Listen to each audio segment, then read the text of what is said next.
ಆ ಹುಡುಗನಿಗಾಗಿ ಅವಳ ಮುಖದಲ್ಲಿ ಮೂಡಿದ್ದ ನಗು ಅವನಿಗೆ ಪ್ರಶ್ನೆಯಾಗಿ ಕಾಡಿತ್ತು. ತನ್ನ ಬಳಿ ಎಂದು ನಕ್ಕಿದ್ದು ನೆನಪಾಗಲಿಲ್ಲ. ಮುಷ್ಟಿ ಬಿಗಿ ಮಾಡಿದವನು ತನ್ನ ಕಾರಿನ ಕಡೆ ನಡೆದಿದ್ದ. ಚಂದನ ತನ್ನ ಮುಂದೆ ತನ್ನತ್ತ ನೋಡದೆ ನಡೆದ. ಗೌತಮ್ನ ನೋಡಿ ಮನೆಗೆ ಹೋಗ್ತಿರ್ಬಹುದು, ನನ್ನನ್ನು ಕರೆಯದೆ ಹೋಗುತ್ತಿದ್ದಾರೆ, ಕರೆಯುವರೇನೋ ಎಂದು ನೋಡುತ್ತಾ ನಿಂತಳು. ಕಾರಿನ ಡೋರನ್ನು ಜೋರಾಗಿ ಹಾಕಿದವನು ಕಾರ್ ಸ್ಟಾರ್ಟ್ ಮಾಡಿ ಹೇಳತೀರದ ಭಾವದಿಂದ ಒಮ್ಮೆ ಅವಳ ಕಡೆ ನೋಡಿ ಮುಂದೆ ಸಾಗಿದ್ದ. ಕಾಲೇಜ್ನಿಂದ ಬಂದ ಚಂದನ ಮಹೇಂದ್ರ ಅವರ ಮನೆಯ ಮುಂದೆ ಹೋಗುವಾಗ ಕಾಂಪೌಂಡ್ನಲ್ಲಿ ನಿಂತಿದ್ದ ಕಾರ್ ನೋಡಿದವಳು. ಅಂದರೆ ಮನೆಗೆ ಬಂದಿದ್ದಾರೆ, ಆದರೆ ನನ್ನನ್ನು ಯಾಕೆ ಬಿಟ್ಟು ಬಂದದ್ದು ಯೋಚಿಸಿಯೇ ನಡೆದಿದ್ದಳು. ಸಂಜೆ ದೀಪಾಂಜಲಿಗೆ ಬಂದಿದ್ದವಳ ನೋಟ ಹುಡುಕಿದ್ದು ಅವನನ್ನೇ. ಗೌತಮ್ ತುಂಬ ಸಮಯದ ಮೇಲೆ ರೂಮಿನಿಂದ ಹೊರಗೆ ಬಂದವನು ಚಿನ್ನಯ್ಯನ ಜೊತೆ ಮಾತನಾಡುತ್ತಾ ಸ್ವಲ್ಪ ಸಮಯ ಕುಳಿತಿದ್ದು ಅವಳನ್ನು ನೋಡದೆ ಹೊರಗೆ ನಡೆದಿದ್ದ. ಚಂದನಿಗೆ ಬೇಕೆಂದೇ ನನ್ನ ಕಡೆ ನೋಡುತ್ತಿಲ್ಲ ಎಂದು ತಿಳಿಯಿತು. ಕೋಪ ಬರುವ ಸಂದರ್ಭವೇ ಇರಲಿ, ಎಂಥ ಸಂದರ್ಭದಲ್ಲಿಯಾದರೂ ಒಂದು ಕಟ್ಟು ನೋಟ ಅಥವಾ ತಾತ್ಸಾರದ ನೋಟ ಆದರೂ ಕೊಟ್ಟು ಹೋಗುತ್ತಿದ್ದುದು ಅವಳ ಅರಿವಿನಲ್ಲಿತ್ತು. ಆದರೆ ಇಂದು ನಡೆದುಕೊಂಡ ರೀತಿ, ತನ್ನತ್ತ ನೋಡಿದ ನಿರ್ಲಕ್ಷ್ಯ ಸಹಿಸಿಕೊಳ್ಳುವುದು ಕಷ್ಟ ಎನಿಸಿತು. ಅವನು ಹೋದ ದಾರಿಯನ್ನೇ ನೋಡುತ್ತಾ ಕುಳಿತಳು. ಮತ್ತೆ 3-4 ದಿನಗಳು ಇದೇ ಪುನರಾವರ್ತನೆಯಾಗಿತ್ತು.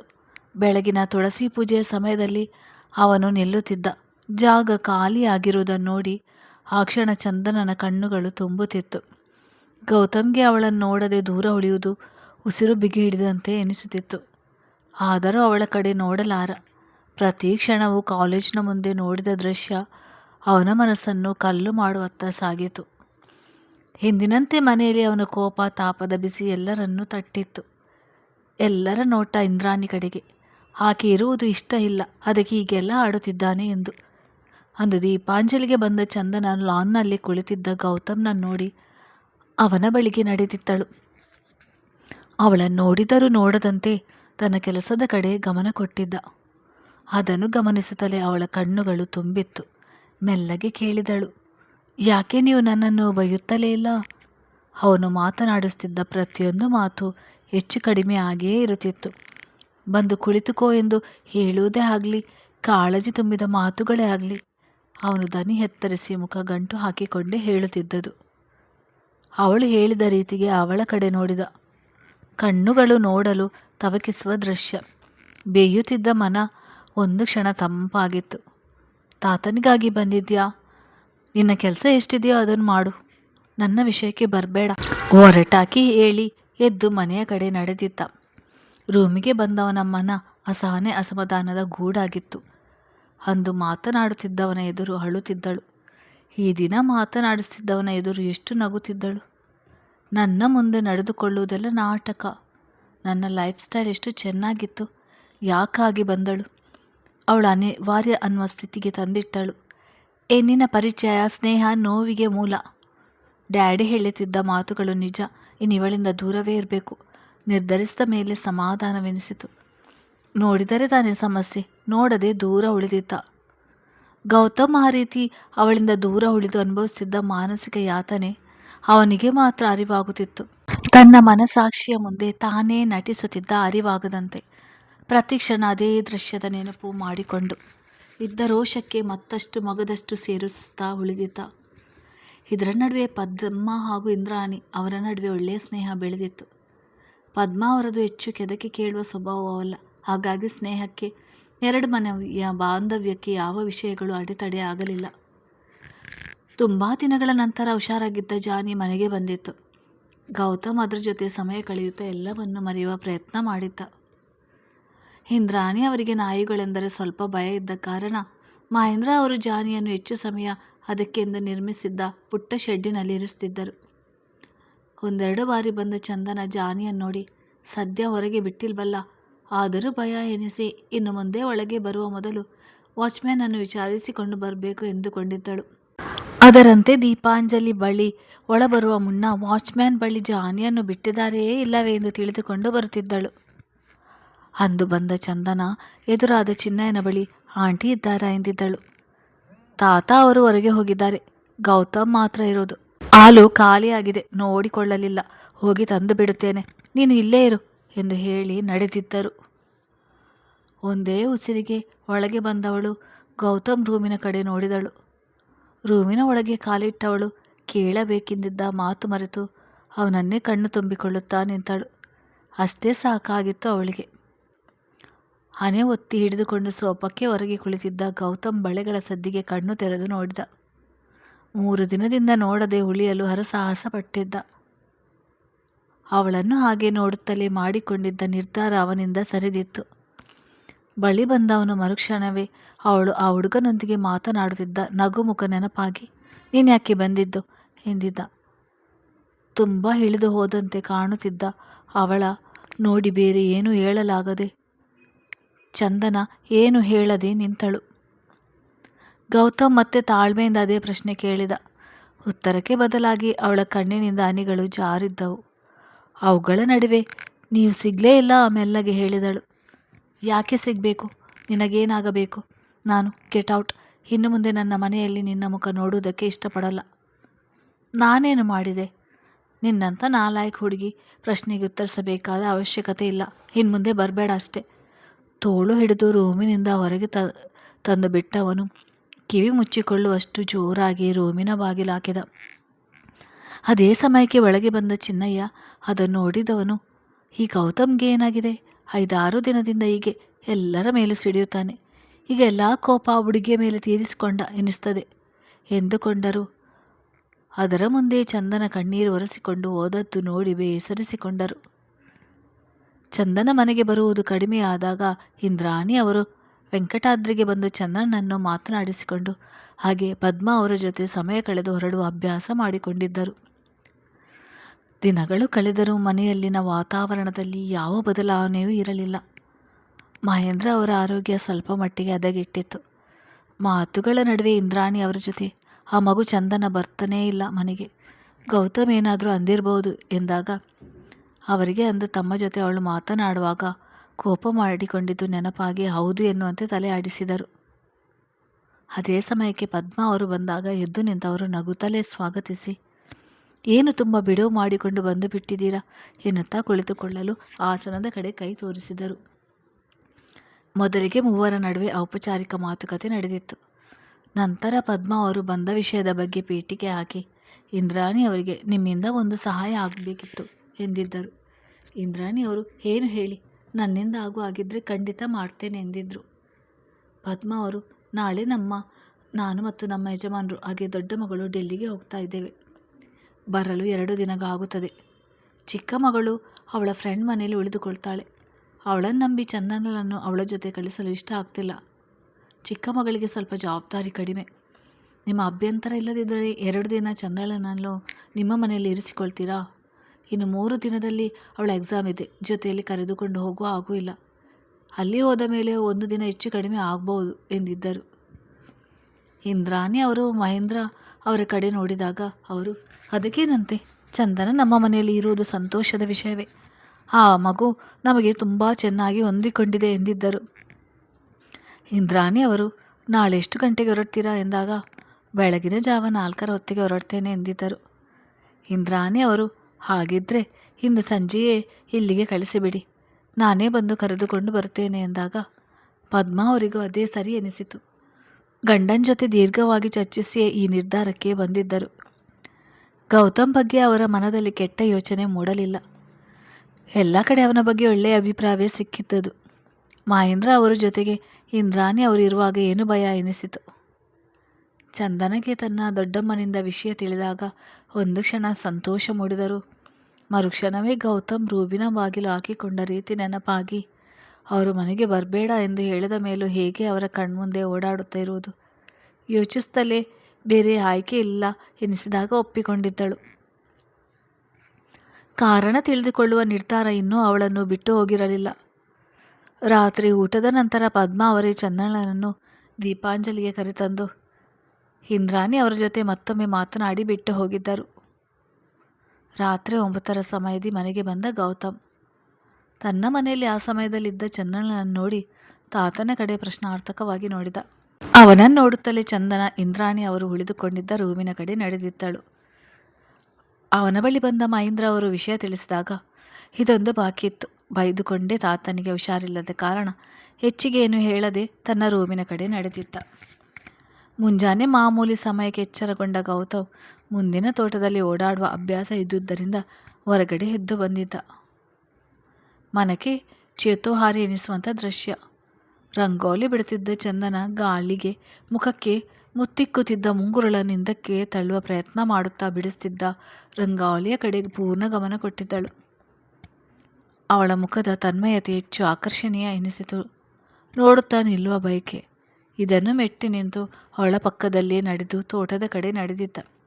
ಒಮ್ಮೆ ಅವನ ಕಡೆ ನೋಡಿ ರಂಗೋಲಿ ಪೂರ್ಣಗೊಂಡ ನಂತರ ಮನೆಯ ಒಳಗೆ ನಡೆದಿದ್ದಳು. ಸ್ವಲ್ಪ ಸಮಯಕ್ಕೆಲ್ಲ ನೀರಿನೊಂದಿಗೆ ಬಂದವಳು ತುಳಸಿಗೆ ನೀರು ಅರ್ಪಿಸಿ 3 ಸುತ್ತು ಸುತ್ತಿ ಒಳಗೆ ನಡೆದಿದ್ದಳು. ಗೌತಮ್ ಅವಳ ಗಮನ ಇತ್ತ ಇಲ್ಲ ಎನಿಸಿ ಹಾಗೆ ನೋಡಿದ. ಕೆಲ ದಿನಗಳ ಹಿಂದೆ ತುಳಸಿ ಕಟ್ಟೆಯಲ್ಲಿ ಗಿಡ ನೋಡಿ ತಾತನ ಬಳಿ ವಿಚಾರಿಸಿದ್ದ. ಅವರು ಮನೆಗೆ ಬಂದವರು ಖಾಲಿ ಕಟ್ಟೆ ನೋಡಿ ವಿಚಾರಿಸ್ತಾರೆ. ನಿನ್ನ ಅಜ್ಜಿ ಇದ್ದಾಗ ಪೂಜೆ ಮಾಡ್ತಿದ್ಲು. ಪಕ್ಕದ ಮನೆ ಪದ್ಮ ಅವರೇ ತುಳಸಿ ಗಿಡ ತಂದು ಕೊಟ್ಟಾಗ ಬೇಡ ಎನ್ನಲು ಆಗಲಿಲ್ಲ. ಇರಲಿ ಬಿಡು ಎಂದಿದ್ದು ನೆನಪಾಗಿತ್ತು. ಚೆನ್ನಯ್ಯ ಹಿಡಿದು ಬಂದ ಕಾಫಿ ಕೈಗೆತ್ತಿಕೊಂಡವನು ಬೇಗ ತಿಂಡಿ ಕೆಲಸ ಮುಗಿಸು, ಇಂದು ಬೇಗ ಹೋಗಬೇಕು ಎಂದಿದ್ದ. ಕಾಫಿ ಒಂದು ಗುಟುಕು ಕುಡಿಯುತ್ತಲೇ ತಿಳಿದಿತ್ತು ಇದು ಚಿನ್ನಯ್ಯ ಮಾಡಿದ್ದು ಅಲ್ಲ ಎಂದು. ಮಾಡಿದವರು ಯಾರು ಎಂದು ತಿಳಿದಿತ್ತು. ಇವಳಿಗ್ಯಾಕೆ ಬೇಡದ ಹೊಸಬರಿ ಹೇಳಿಕೊಂಡೇ ಆಸ್ವಾದಿಸುತ್ತಾ ಕುಡಿದಿದ್ದ. ಚಂದನ ಚಿನ್ನಯ್ಯನಿಗೆ ಹುಷಾರಿಲ್ಲದ ಕಾರಣ ಬೆಳಗಿನ ತಿಂಡಿಗೆ ಅವನೊಂದಿಗೆ ನಿಂತು ಸಹಾಯ ಮಾಡಿದವಳು.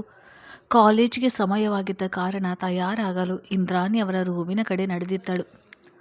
ಅವಳು ಅಡುಗೆ ಮನೆಯಿಂದ ಹೊರಬಂದದ್ದು ಗಮನಿಸಿದ ಗೌತಮ್ ಅಧಿಕ ಪ್ರಸಂಗಿ ಹೇಳಿಕೊಂಡೇ ತಯಾರಾಗಲು ನಡೆದಿದ್ದ. ಗೌತಮ್ ತಯಾರಾಗಿ ಡೈನಿಂಗ್ ಟೇಬಲ್ ಕಡೆಗೆ ಬಂದಾಗ ಅವನಿಗೆ ಮಹೇಂದ್ರ ಅವರು ಜೊತೆಯಾಗಿದ್ದರು. ಎಂದಿನ ದಿನಕ್ಕಿಂತ ತಿಂಡಿಯ ಸ್ವಾದ ಬದಲಾಗಿರುವುದು ಅವನ ಗಮನಕ್ಕೆ ಬಂದಿತ್ತು. ಮಹೇಂದ್ರ ಅವರು ಬಿಸಿಬೇಳೆ ಬಾತ್ ತುಂಬ ಚೆನ್ನಾಗಿ ಮಾಡಿದ್ಯಾ ಇಂದು ಎಂದಾಗ, ಚೆನ್ನಯ್ಯ ಯಾಕೋ ಇಂದು ಮೈ ಸರಿಯಿಲ್ಲ, ಚಂದನನೇ ಮಾಡಿದ್ದು ಎಂದಿದ್ದರು. ಅದೇ ಸಮಯಕ್ಕೆ ಚಂದನ ಕೂಡ ಇಂದ್ರಾಣಿ ಅವರ ಜೊತೆ ಅಲ್ಲಿಗೆ ಬಂದಿದ್ದಳು. ತಿಂದು ಮುಗಿದಿದ್ದರಿಂದ ಎದ್ದು ನಿಂತ ಗೌತಮ್, ಹುಷಾರಿಲ್ಲದಿದ್ದರೆ ರಜೆ ತೆಗೆದುಕೋ, ಹೋಟೆಲ್ನಿಂದ ಊಟ ತರಿಸಿದ್ರೆ ಆಯಿತು, ಯಾರ್ಯಾರನ್ನು ಅಡುಗೆ ಮನೆಗೆ ಬಿಡಬೇಡ ಹೇಳಿ ಬಿರುಸಾಗಿ ನಡೆದಿದ್ದ. ಚಂದನ ಕಣ್ಣು ತುಂಬಿದ್ದು ಗಮನಿಸಿದ ಮಹೇಂದ್ರ ಅವರು, ಅವನ ಬಗ್ಗೆ ನಿಂಗೆ ಗೊತ್ತು ತಾನೆ, ಬೇಜಾರು ಮಾಡಿಕೊಳ್ಬೇಡ, ತಿಂಡಿ ಎಷ್ಟು ಚೆನ್ನಾಗಿ ಮಾಡಿದ್ಯಾ ಗೊತ್ತಾ, ಬಾ ಕುಳಿತುಕೋ ಎಂದವರು ತಮ್ಮ ಪಕ್ಕದ ಕುರ್ಚಿಯನ್ನು ತೋರಿಸಿದರು. ಇಂದ್ರಾಣಿ ಅವರು ಕೂಡ ಅದೇ ಮಾತನ್ನು ಹೇಳಿ ಸಮಾಧಾನಿಸಲು ನೋಡಿದರು. ಚಂದನ ಇಂಥ ಮಾತುಗಳು ಒಂದಲ್ಲದಿದ್ದರೆ 100 ಹೇಳಲಿ ನನಗೆ ಏನೂ ಅನಿಸೋದಿಲ್ಲ. ಆದರೆ ಅವರ ಕಣ್ಣಲ್ಲಿ ಈಗ ನನ್ನ ಬಗ್ಗೆ ಇರುವ ಭಾವನೆಯನ್ನು ಸಹಿಸಿಕೊಳ್ಳಲು ಆಗುತ್ತಿಲ್ಲ ಎಂದುಕೊಂಡೇ ಅವರ ಬಲವಂತಕ್ಕೆ ಪ್ರೀತಿಗೆ ಒಂದಿಷ್ಟು ತಿನ್ನುವ ಶಾಸ್ತ್ರ ಮಾಡಿದ್ದಳು. ಗೌತಮ್ ಕೆಲಸಕ್ಕೆ ಹೊರಡುವ ಸಮಯದಲ್ಲಿ ಚಂದನ ಕೂಡ ಕಾಲೇಜ್ಗೆ ಹೋಗಲು ತಯಾರಾಗಿ ಬಂದಿದ್ದಳು. ಈ ಮೊದಲು 1-2 ಸಲ ಗೌತಮ್ ತಾನೇ ಕಾಲೇಜ್ಗೆ ಡ್ರಾಪ್ ಮಾಡುವುದಾಗಿ ಹೇಳಿದ್ದನ್ನು ನೆನಪಿಸಿಕೊಂಡವಳು ಈ ಬಾರಿ ಕರೆಯುವುದಿಲ್ಲ. ನನ್ನಿಂದ ಅವರ ಮನಸ್ಸಿಗೆ ಬೇಸರ ಆಗಿದೆ, ಹೇಗೆ ತಿಳಿದುಕೊಳ್ಳುವುದು ಎಂದು ಯೋಚಿಸುತ್ತಲೇ ಮಹೇಂದ್ರ ಹಾಗೂ ಇಂದ್ರಾಣಿ ಅವರಿಗೆ ತಿಳಿಸಿ ಹೊರಗೆ ನಡೆದಿದ್ದಳು. ಅವಳಿಗಿಂತ 2 ಹೆಜ್ಜೆ ಮುಂದೆ ಬಂದ ಗೌತಮ್ ಅರಿವಿಲ್ಲದೆ ಕಾರಿನ ಬಾಗಿಲು ತೆರೆದು ನಿಂತಿದ್ದ. ನೋಟ ಒಂದೇ ಸಾಕಾಗಿತ್ತು. ಏನು ಕೇಳದೆ ಬಂದು ಕುಳಿತಿದ್ದಳು. ಇಬ್ಬರ ನಡುವೆ ಮೌನವೇ ತನ್ನ ಸಾಮ್ರಾಜ್ಯ ಸ್ಥಾಪಿಸಿತ್ತು. ಕಾಲೇಜಿನ ಮುಂದೆ ಕಾರು ನಿಂತಾಗ ಇಳಿದವಳು ಒಮ್ಮೆ ಅವನ ಕಡೆ ನೋಡಿ ನಡೆದಿದ್ದಳು. ಅವಳ ನೋಟಕ್ಕೆ ಎಚ್ಚರಗೊಂಡು ಯೋಚಿಸಿದ್ದ, ನಾನ್ಯಾಕೆ ಜೊತೆಯಲ್ಲೇ ಕರೆದುಕೊಂಡು ಬಂದೆ ಎಂದು. ಕಾಲೇಜು ಮುಗಿಸಿಕೊಂಡು ಚಂದನ ಮನೆಗೆ ಬಂದಾಗ ಚೆನ್ನಯ್ಯ ಒಬ್ಬನೇ ಅವಳನ್ನು ಸ್ವಾಗತಿಸಿದ್ದು. ವಿಚಾರಿಸಿದವಳಿಗೆ, ಮೇಡಮ್ ತಾತನನ್ನು ಕರೆದುಕೊಂಡು ಆಸ್ಪತ್ರೆಗೆ ಹೋಗಿದ್ದಾರೆ, ಬರಲು ಎಷ್ಟೊತ್ತಾಗುವುದೋ ಗೊತ್ತಿಲ್ಲ, ರಾತ್ರಿಗೆ ಸಾರು ರೆಡಿ ಇದೆ, ಅನ್ನ ಮಾಡಿಕೊಳ್ಬೇಕು, ನಾನು ಕೂಡ ಆಸ್ಪತ್ರೆಗೆ ಹೋಗಿ ಮನೆಗೆ ಹೋಗ್ತೇನೆ, ನೀನು ಬರಲಿ ಎಂದು ಕಾಯ್ತಿದ್ದೆ ಎಂದವರು ಅವಳಿಗೆ ತಿಳಿಸಿ ಹೊರಗೆ ನಡೆದಿದ್ದರು. ಚಂದನಗೆ ಮೊದಲ ಬಾರಿ ಮನೆಗೆ ಒಬ್ಬಳೇ ಸ್ವಲ್ಪ ಭಯವೆನಿಸಿತು. 6ರ ಸಮಯಕ್ಕೆ ಒಮ್ಮೆ ಇಂದ್ರಾಣಿ ಅವರಿಗೆ ಫೋನ್ ಮಾಡಿ ವಿಚಾರಿಸಿದ್ದಳು. ಅವರು ಬರಲು ಸ್ವಲ್ಪ ತಡವಾಗ್ತದೆ ಎಂದು ಹೇಳಿ ಡಾಕ್ಟರ್ ಅವರ ಕ್ಯಾಬಿನ್ನಲ್ಲಿದ್ದ ಕಾರಣ ಆತುರವಾಗಿ ಫೋನ್ ಕಾಲ್ ಕಟ್ ಮಾಡಿದರು. ತುಂತುರು ಹನಿ ಶುರುವಾಗಿತ್ತು. ಹಾಗೊಮ್ಮೆ ಹೀಗೊಮ್ಮೆ ಗುಡುಗಿನ ಸದ್ದು. ನೋಡುತ್ತಲೇ ಪೂರ್ತಿ ಕತ್ತಲು ಆವರಿಸಿದಾಗ ಕೊಂಚ ಭಯಕ್ಕೆ ಬಿದ್ದಿದ್ದಳು. ಕಾರಿನ ಸದ್ದು ಕೇಳುತ್ತಲೇ ಬಾಗಿಲವರೆಗೂ ಬಂದವಳಿಗೆ ಇಂದು ಕಾರಣ ತಿಳಿದುಕೊಳ್ಳಲೇಬೇಕು ಎನಿಸಿತು. ಗೌತಮ್ ಬಾಗಿಲ ಹೊರಗೆ ನಿಂತಿದ್ದವಳ ನೋಡಿ ತನ್ನ ಪಾಡಿಗೆ ತಾನು ರೂಮಿಗೆ ನಡೆದಿದ್ದ. ಬಟ್ಟೆ ಬದಲಾಯಿಸಿ ಫ್ರೆಶ್ ಆಗಿ ವಾಶ್ರೂಮ್ನಿಂದ ಹೊರಗೆ ಬಂದವನು ಬೇಸರವೆನಿಸಿ ಮುಂದಿದ್ದ ತೋಟದ ಕಡೆಗೆ ನಡೆದಿದ್ದ. ತಂಪಾದ ವಾತಾವರಣ ಹಿತವೆನಿಸಿತು. ಗೌತಮ್ ಹೊರಗೆ ಹೋಗಿದ್ದು ನೋಡಿದ ಚಂದನ ಕಾಫಿ ಲೋಟ ಹಿಡಿದು ಬಂದು ಅವನ ಮುಂದೆ ನಿಂತಿದ್ದಳು. ಒಮ್ಮೆ ನೋಡಿ ಮತ್ತೆ ನೋಡದಂತೆ ತನ್ನ ಮೊಬೈಲ್ ಕಡೆ ಗಮನ ಕೊಟ್ಟು, ಚಿನ್ನಯ್ಯ ಎಲ್ಲಿ, ನೀನು ಯಾಕೆ ಬಂದೆ ಎಂದಿದ್ದ. ಚಂದನ, ಅವರಿಗೆ ಹುಷಾರಿಲ್ಲ ಹೇಳಿ ಹೋದರು. ತಾತ ಆಂಟಿ ಕೂಡ ಇನ್ನೂ ಆಸ್ಪತ್ರೆಯಿಂದ ಬಂದಿಲ್ಲ ಎಂದಿದ್ದಳು. ಸರಿ, ಈ ಕೆಲಸವೆಲ್ಲ ನೀನು ಮಾಡುವುದು ನನಗೆ ಇಷ್ಟ ಆಗೋಲ್ಲ, ಅಲ್ಲಿಟ್ಟು ಹೋಗು ಎಂದಿದ್ದ. ಟೇಬಲ್ ಮೇಲೆ ಕಾಫಿ ಇದ್ದ ಲೋಟ ಇಟ್ಟವಳು ಅಲ್ಲಿಂದ ಸರಿದು ಹೋಗದೆ, ಪ್ಲೀಸ್ ಕಾರಣ ಹೇಳಿ ಎಂದಿದ್ದಳು. ನೀನು ಯಾರೆಂದು ನಿನಗೆ ಕಾರಣ ಹೇಳಬೇಕು, ಮೊದಲು ಕಣ್ಮುಂದಿನಿಂದ ಹೋಗು. ನೀವು ಕಾರಣ ಹೇಳುವವರೆಗೂ ಹೋಗೋದಿಲ್ಲ, ಹಠ ಮಾಡುವ ಪುಟ್ಟ ಹುಡುಗಿಯಂತೆ ಹೇಳಿ ಅಲ್ಲೇ ನಿಂತಳು. ಬೆಳಗಿನಿಂದ ಸುರಿಯುತ್ತಿದ್ದ ಮಳೆ ಸಂಜೆ ಸಮಯ ಸ್ವಲ್ಪ ಬಿಡು ಕೊಟ್ಟಿತ್ತು. ಮತ್ತೆ ಹನಿಯಲು ಶುರುವಾಗಿತ್ತು. ಗೌತಮ್ ಅಲ್ಲೇ ಇದ್ದ ಬಾಲ್ಕನಿ ಕಡೆಗೆ ನಡೆದವನು ತಿರುಗಿ ನೋಡಿದ. ಚಂದನ ನಿಂತಲ್ಲೇ ಅವನ ಕಡೆ ತಿರುಗಿ ಹಾಗೇ ನಿಂತಿದ್ದಳು. ಕೆಲ ಸಮಯ ಕೈಕಟ್ಟಿ ಅವಳನ್ನೇ ನೋಡುತ್ತಾ ಉಳಿದ. ಆ ನಿಯುತ್ತಿದ್ದ ಮಳೆಯ ಹನಿಗಳ ರಭಸ ಕ್ಷಣ ಕ್ಷಣಕ್ಕೂ ಹೆಚ್ಚಾಗಿತ್ತು.